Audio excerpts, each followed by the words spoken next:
Guys 25 अक्टूबर 2024 को मैंने एक वीडियो डाला था Agaro alpha robot vacuum cleaner.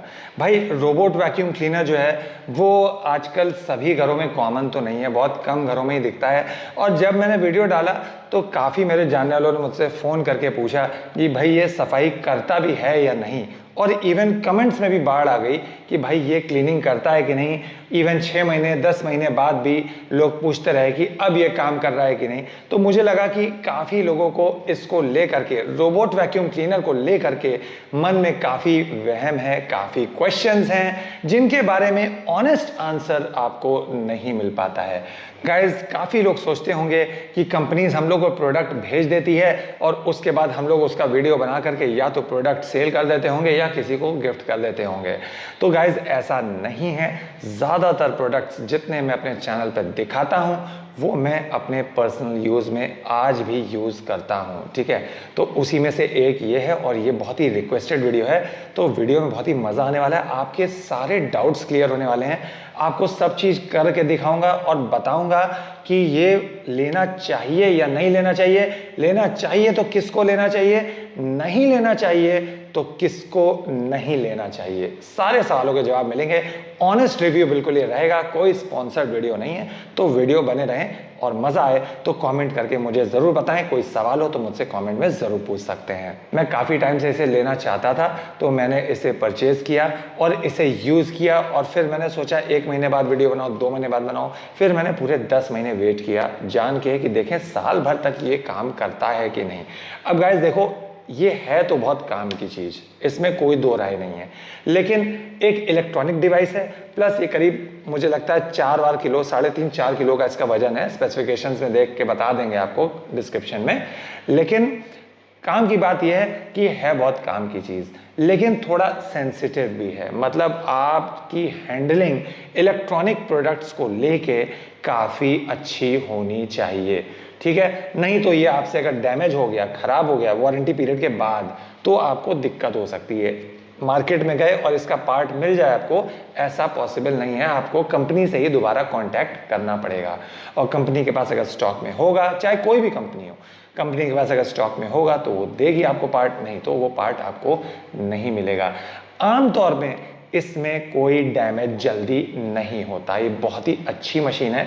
मैं पीछे से भी आपको दिखा देता हूं और अभी प्रॉस और कॉन्स और क्या फ़ायदे क्या नुकसान है मैं सब कवर करने वाला हूं। वीडियो थोड़ा सा लंबा होगा क्योंकि बिल्कुल ये दिल से आ रहा है वीडियो, तो थोड़ा लंबा ज़रूर होगा। अब पीछे आप देख सकते हैं इसमें 2 ये टायर दिए हुए हैं, ठीक है। एक ये रोलिंग ब्रश है जिसको अभी निकाल के भी दिखाएंगे, और एक इसका मॉप है पोछा लगाने के लिए। सबसे पहले मॉप की ही बात कर लेते हैं। लोगों को लगता है आया जैसा पोछा लगता है कि नहीं। तो गाइस मेरे पूरे घर में, मेरा 2000 स्क्वायर फीट का घर है और उस पूरे घर में जो है वो टाइल्स लगी हुई है, चिकनी वाली, जिसे ग्लॉस वाली टाइल्स बोलते हैं। तो उसमें ये पोछा काफ़ी ठीक ठाक लगा देता है। लेकिन अगर कई दिन पुराना कोई दाग है, कोई चीज़ जमी हुई है, तो उसको ये साफ नहीं कर पाएगा। हाँ, अगर आप इसे यूज़ कर रहे हैं तो एक चीज़ आपको ध्यान में रखनी पड़ेगी, आप इसे रोज़ यूज़ करें, 24 घंटे में एक बार ज़रूर चले। डस्ट ये बहुत अच्छी वैक्यूम करता है, धूल आपको बिल्कुल नहीं मिलेगी, धूल ये अच्छे से खींच लेता है। पोछा भी अच्छा लगाता है, लेकिन जो इसका 3-4 किलो का वेट है उसी वेट के हिसाब से पोछा लगाता है। प्लस ये जो इसका मॉप है ना, जो कपड़ा है पोछे वाला, ये इतना ही छोटा है। तो अगर जिस रूम में बैठ के मैं शूट कर रहा हूँ, ये 15 फीट बाय 15 फीट का रूम है, तो एक बार जब इसमें ये पूरा मॉप इस रूम में काम कर लेता है तो मैं इस मशीन को अपने मोबाइल ऐप का यूज़ करके मैं इसे पॉज करता हूँ। पॉज करने के बाद मैं इसका ये मॉप निकालता हूँ और बेसिन में जाके इसको फिर से एक बार रिंस कर देता हूँ, तो इसकी गंदगी पूरी हट जाती है। अगर नहीं करेंगे तो क्या होता है, आपका जब ये नेक्स्ट रूम या नेक्स्ट बालकनी में जाएगा तो पोछा गंदा लगाएगा, ब्लैक लाइंस डस्ट की दिखने लगेंगी। तो मैं बेसिकली इसमें जो वाटर लेवल रखता हूँ वो मीडियम रखता हूँ, सक्शन पावर में हाई रखता हूँ, स्ट्रॉन्ग नहीं, सबसे स्ट्रॉन्ग नहीं, स्ट्रॉन्ग से जस्ट एक कम, वो मैं रखता हूँ सेटिंग्स में। वो मैं भी आपको दिखा दूंगा बगल में स्क्रीन पे। एक कमरा साफ करने के बाद रोबोट को पॉज करके आपको मॉप को हटा के रिंस करना ही करना है। 2 कमरे मॉपिंग के बाद आपको इसका ये जो वाटर टैंक है इसको आपको फिर से फिल करना है। वाटर टैंक लगभग 250 ml का है, 2 रूम तक ये आराम से पोछा लगा देता है। अब इसके बाद अगर आपका घर ज़्यादा गंदा रहता है, ठीक है, तो आपको 2 रूम के बाद एक बार ये जो अभी साफ दिख रहा है आपको, क्योंकि जब मैं बंद करता हूँ, जब ये वापस चार्जिंग पे जाता है तो मैं इसको क्लीन करके सब इसका फिल्टर वगैरह में रखता हूँ। तो अभी आपको क्लीन दिख रहा है, खाली दिख रहा है, तो ये भी आपको क्लीन 2 कमरे बाद करना पड़ेगा। मेरा लगभग 4 कमरों का घर है, प्लस एक बड़ी सी बालकनी है, बड़ी सी लॉबी है, तो लगभग 5-6 कमरों का घर आप मान लीजिए। 2000 स्क्वायर फीट पूरा कंस्ट्रक्शन है, तो उसमें लगभग करीब 2 घंटे में पूरी क्लीनिंग कर देता है। और ये डिस्चार्ज जो है जैसे ही होने वाला होता है, लगभग 20% जब बैटरी बचती है तो गाइज ये वापस चार्जिंग स्टेशन पे आ जाता है। मतलब एक फुल चार्ज पे मेरा ये इतना पोर्शन ये क्लीन कर देता है। किचन मेरा छोटा है, किचन में मैं क्लीनिंग इससे नहीं करवाता हूँ, किचन में मेड लगी हुई है तो वही पोछा मैनुअली लगाती है। अब बात करते हैं कहाँ जा पाता है कहाँ नहीं। अब गाइज देख सकते हैं ये जो इसकी हाइट है ये लगभग 3.5 इंच है, तो कुछ बेड की मेरे जो हाइट है वो लगभग 3 इंच या 2.5 इंच है, तो वहाँ ये उनके नीचे नहीं जा पाता है। कुछ बेड्स की हाइट मेरी 4 इंच है, वहाँ ये आराम से नीचे चला जाता है। और नीचे डस्ट वस्ट बेड के नीचे नॉर्मली हम लोग साफ़ नहीं कर पाते हैं झाड़ू से भी, या मेड भी नहीं कर पाती है। इवन सोफ़ा के नीचे भी बहुत अच्छे से ये चला जाता है, तो कोई दिक्कत नहीं है। बस अब नया फर्नीचर जब मैं बनवाऊंगा तो मैं ध्यान रखूंगा कि उसकी जो ग्राउंड क्लियरेंस हो वो लगभग 4 इंच रहे टेबल या चेयर्स की, तो वहाँ पे ये नीचे बड़ी आसानी से चला जाएगा। नहीं तो अभी क्या है, मुझे वो एरिया मैप में फॉरवर्ड करना पड़ता है जहाँ ये जाके फंस सकता है। दूसरी चीज़, अगर आपके घर में 5-6 लोगों का परिवार है तो आपके घर में लेडीज़ के बाल जरूर झड़ते होंगे, ठीक है।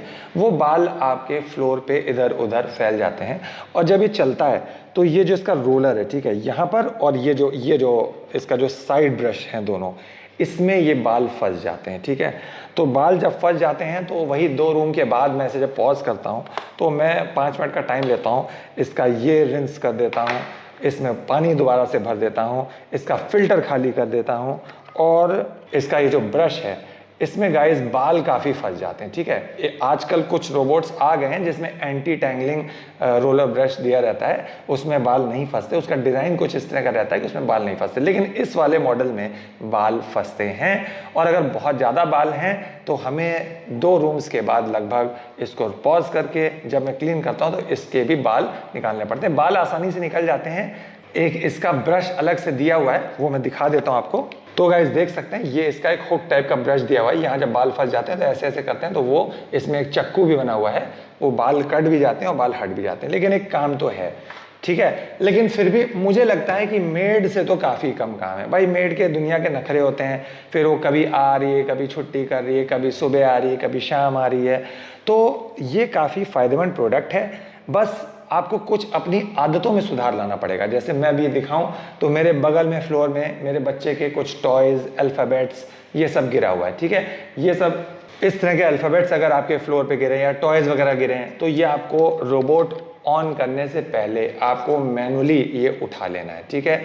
आपके घर में अगर आदत है कि लोगों ने चिप्स या नमकीन का पैकेट खोला, खाया और ऐसे किनारे फेंक दिया तो दिक्कत है, वो इसमें फंस जाएगा, क्योंकि इसका रोलर ब्रश जो है वो इतना ही बड़ा है। और प्लस इसको लगा देता हूँ तब आपको ज़्यादा समझ आएगा। तो देख सकते हैं यहाँ पे आकर के वो पन्नी या पॉलीथीन जो है वो यहाँ पे फंस जाएगी। तो बड़े बड़े जो पॉलीथीन के टुकड़े हैं या पेपर के टुकड़े हैं वो आपको पहले ही से हटा लेने हैं। टॉयज़ जो बच्चे फेंक देते हैं आमतौर पर, इधर उधर छोड़ देते हैं, वो आपको पहले ही हटा लेने हैं। प्लस जब ये वर्क कर रहा हो तो आप कुछ और काम कर सकते हैं, लेकिन हल्का सा अटेंशन आपको रखना पड़ता है कि कहीं ये फंस तो नहीं गया, कहीं ये वो तो नहीं। 1-2 बार जब आप यूज़ कर लेंगे तो आपको इसकी आदत हो जाती है। अब बात करते हैं इसके पोछे की। तो पोछा ये काफ़ी क्लीन लगाता है। डस्ट जो है ये वैक्यूम से खींच लेता है और उसके बाद बची खुची डस्ट को ये मॉप जो है ये चिपका लेता है। और मॉप को अगर आप 1-2 रूम्स के बाद मैनुअली अगर क्लीन कर देते हैं तो फिर से बिल्कुल नए जैसा पोछा लगने लग जाता है। लेकिन हाँ, आप ये भूल जाइए कि पूरे 2000 स्क्वायर फीट में एक बार आपने लगा दिया और पूरे घर में पोछा करके आप सो जाइए, ऐसा नहीं होता है। आपको हल्की फुल्की मॉनिटरिंग इसकी करनी पड़ती है, लेकिन फिर भी मैनुअल लेबर से ये काफ़ी अच्छा पड़ता है। अब बात करते हैं इसके मेंटेनेंस की। गाइस ये सफाई तो करता है लेकिन ये सारी डस्ट जाग आ रही है इसके अंदर, ठीक है। तो आपको इसको क्लीन रेगुलरली करना पड़ता है। 2 रूम्स के बाद गाइस आप इसे क्लीन करेंगे और जब फुल साइकिल पूरा घर जब एक बार क्लीन हो जाएगा और ये वापस चार्जिंग स्टेशन पे आ जाएगा तब आपको इसे उठा करके सब चीज़ अच्छे से दोबारा क्लीन कर देनी है, जो बाल वाल फंसे हैं वो हटा देने हैं, फ़िल्टर साफ़ कर देना है। फ़िल्टर 2-3 बार आप जो है वो ड्राई ही साफ़ कर सकते हैं और चौथी बार आप उसे रिंस कर सकते हैं बिल्कुल पानी से और सुखा के फिर आप उसे लगा सकते हैं। अब बात करते हैं इसकी एसेसरीज़ की। तो अभी साल भर हो गया है, देखिए ये मैं फ़िल्टर निकाल रहा हूँ और ये सबसे ऊपर है, उसके बाद ये एक फोम का फ़िल्टर लगा रहता है और उसके बाद गाइस ये एक HEPA फ़िल्टर लगा रहता है, ठीक है।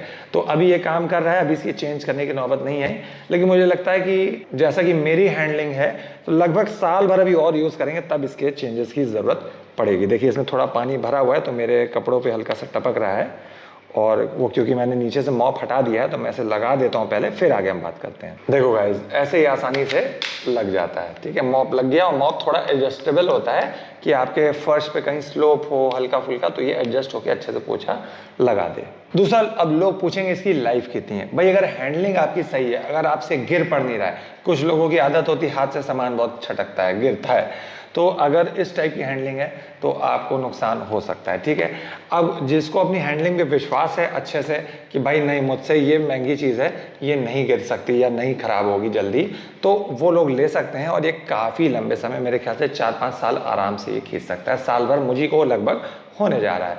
दूसरा, अगर आपका फ्लोर खुरदुरा है, ठीक है, तो वहाँ पे ये पोछा बहुत अच्छा नहीं लगा पाएगा, ठीक है। आपका फर्श जो है, अगर अच्छा पोछा चाहिए तो फर्श ग्लॉसी होना चाहिए। चिकनी चीज़ों पे जो है मट्टी है या डस्ट है वो अच्छे से टिकती नहीं है, ठीक है, तो उसे ही बहुत अच्छे से खींच लेता है, पोछा भी बहुत अच्छा लगता है। और इसका ऑब्स्टिकल अवॉइडेंस, ये टकराता तो नहीं है, तो ये बिल्कुल भूल जाइए। बहुत अच्छे इसमें सेंसर्स दिए हुए हैं, बिल्कुल भी ये कहीं टकराएगा नहीं। बिल्कुल आप टकरा सकते हैं लेकिन ये जल्दी कहीं पे टकराएगा नहीं जब तक इसके सेंसर खराब ना हो जाए। अभी फिलहाल ये बहुत अच्छा वर्क कर रहा है। अब बात करते हैं बैटरी की। तो साल भर हो गया, अभी बैटरी में कोई दिक्कत नहीं है, लिथियम आयन बैटरी है, तो मेरे ख्याल से 4-5 साल इसकी बैटरी भी बड़े आराम से चल जानी चाहिए। तो गाइज अब आपका सवाल होगा कि इसे लेना चाहिए कि नहीं और ये मेड से बेटर है कि नहीं। देखो गाइज अपनी अपनी प्रेफरेंस है, जैसे हमें चिक चिक ज़्यादा पसंद नहीं है तो हमें ये बेटर लगता है, मेड वाला काम ज़्यादा पसंद है तो हो सकता है आपको ये पसंद ना आए, लेकिन मुझे पर्सनली ये ज़्यादा बेटर लगता है कि चुपचाप ऑन कर दिया, बीच में घंटे भर में 2-3 बार बीच में अपना काम भी करते रहे और इसे देख लिया और सफाई हो गई। तो मुझे ये ज़्यादा बेटर लगता है। लाइफ भी मुझे लगता है कि एवरेज अगर हैंडलिंग सही है तो 4 से 5 साल आराम से ये आपका चल जाएगा बिना कोई टूट फूट अगर नहीं है तो। और जैसे जैसे ये कॉमन हो रहा है इसका प्राइस भी काफ़ी डाउन आ रहा है। पहले जब इंडिया में नया नया आया था तो लाख लाख रुपए का ही मिलता था, फिर 50,000 70,000 का हुआ, अब आज की डेट में आपको 20-25 हज़ार रुपये का एक नॉर्मल रोबोट वैक्यूम क्लीनर मिल जाता है। तो गाइज मुझे तो पर्सनली ये काफ़ी पसंद है और मैं इसे काफ़ी अच्छे से यूज़ कर रहा हूँ और रेगुलरली मैं इसे यूज़ करता हूँ, डेली मैं इसे चलाता ज़रूर हूँ। अगर 4-5 दिन का गैप हो जाता है तो घर ज़्यादा गंदा हो जाता है, फिर इसका मॉप और जल्दी मुझे रिंस करना पड़ता है और इसका फिल्टर भी और जल्दी मुझे क्लीन करना पड़ता है। अब आपका सवाल होगा कि अगर फिर भी ये डैमेज हो गया तो आपको पार्ट्स इसके कहाँ से मिलेंगे। तो भाई पार्ट्स के लिए तो आपको कंपनी को ही कांटेक्ट करना पड़ेगा। सारी कंपनीज जो हैं वो चाइना से इसको इंपोर्ट करके ही लाती हैं। इंडिया में अभी तक ये जहाँ तक नहीं बन रहा है, जहाँ तक मेरी इन्फॉर्मेशन है, तो सारे जो है वो आपको कंपनी आपको चाइनीज़ प्रोडक्ट ही देंगी, लेकिन कुछ कंपनीज आपको पार्ट्स भी प्रोवाइड करती हैं। तो इसके बारे में आप कंपनी से कांटेक्ट कर सकते हैं। अगर आपकी किस्मत अच्छी है और कंपनी अच्छी है तो आपको पार्ट्स इसके मिल जाते हैं। वैसे आपको बता दूं, एक जो एक्स्ट्रा मॉप और ये 2 एक्स्ट्रा ब्रश ये मुझे साथ में ही न्यू इसके मिले थे और अभी जो ये लगे हुए हैं ये पहले ही वाले लगे हुए हैं, अभी न्यू वाला मैंने यूज़ भी नहीं किया। जो एक्स्ट्रा मिला था सेट उसे मैंने यूज़ नहीं किया है। तो मुझे उम्मीद है कि मेरा 4-5 साल इससे ज़रूर अच्छे से निकल जाएगा। बेड वगैरह के नीचे जाता है, अगर हाइट आपके बेड की अच्छी खासी 4 इंच तक है तो ये उसके नीचे चला जाएगा। अगर 3 इंच है तो ये लड़ेगा, ठीक है। तो 4 इंच तक अगर आपके फर्नीचर की हाइट है तो उसके नीचे बड़े आराम से चला जाएगा। लेकिन रिसेंटली अभी जब ये गया था तो मेरी बच्ची ने मास्क जो है वो अपना निकाल के वहाँ पे फेंक रखा था, तो मास्क इसके यहाँ टायर में फंस गया था। तो फिर मुझे मैसेज आया ऐप पर कि रोबोट फंस गया है, तो फिर उसे जाके निकाला, मास्क हटाया और उसके बाद मशीन को दोबारा वहाँ से स्टार्ट किया। तो बस यही सब कुछ बेसिक दिक्कतें हैं। काफ़ी लोग सोचते हैं कि ऑन कर दिया और भूल जाएं, बिल्कुल घर बंद करके चले जाएं, तो ऐसा इंडियन घरों में जहाँ तक मुझे लगता है पॉसिबल नहीं है। अभी हमारे यहाँ भाई बच्चे होते हैं, मेड होती है, कोई और होता है, सामान कहीं इधर रख दिया, इधर भूल गए फर्श पे, तो बेसिकली चलाने से पहले इसे आपको अपने फ्लोर पे निगाह मार लेनी है। कोई बड़े बड़ी चीज़ें हैं वो अपने हाथ से ही हटा देना है, उसके बाद आप इसे ऑन करेंगे तो आप टेंशन फ्री रहेंगे। उम्मीद है गाइज आपको ये ऑनेस्ट रिव्यू काफ़ी पसंद आया होगा। कोशिश तो मैंने करी है कि मैंने सारे पॉइंट्स को मैं कवर कर लूँ। अगर फिर भी आपका कोई सवाल रह गया है तो आप मुझसे कमेंट में पूछ सकते हैं, और अगर रोबोट वैक्यूम क्लीनर परचेज करना चाहते हैं तो वीडियो के डिस्क्रिप्शन में कुछ कंपनीज के आपको लिंक मिल जाएंगे। वीडियो अच्छा लगा तो लाइक कमेंट शेयर जरूर करें, सवाल है तो कमेंट जरूर करें। मिलते हैं गाइस नेक्स्ट वीडियो में। Thank you so much for watching and bye bye.